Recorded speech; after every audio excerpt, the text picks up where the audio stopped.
നമ്മൾ സ്നേഹിക്കുന്ന ഒരാളെ നഷ്ടപ്പെടുന്നത് നമ്മുടെ ഹൃദയത്തിൻ്റെ ഒരു ഭാഗം നഷ്ടപ്പെട്ടതുപോലെ തോന്നാം. പക്ഷേ മരണം അവസാനമല്ല, അത് നിത്യതയിലേക്കുള്ളൊരു യാത്രയാണ്.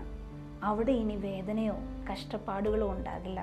ദുഃഖത്തിനിടയിലും ദൈവത്തിൻ്റെ വാഗ്ദാനത്തിൽ നമുക്ക് പ്രത്യാശ കണ്ടെത്താനാകും.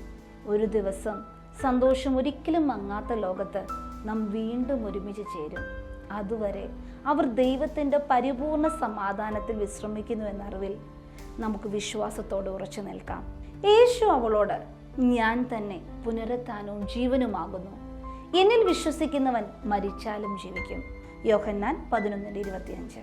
യേശുവിൻ്റെ ഈ വാക്കുകൾ നമ്മെ ഓർമ്മപ്പെടുത്തുന്നത് മരണം അന്തിമമല്ല എന്ന സത്യമാണ്. വിശ്വസിക്കുന്നവർക്ക് മരണാനന്തരം ദൈവത്തിൻ്റെ സാന്നിധ്യത്തിൽ നിത്യജീവനുണ്ട്.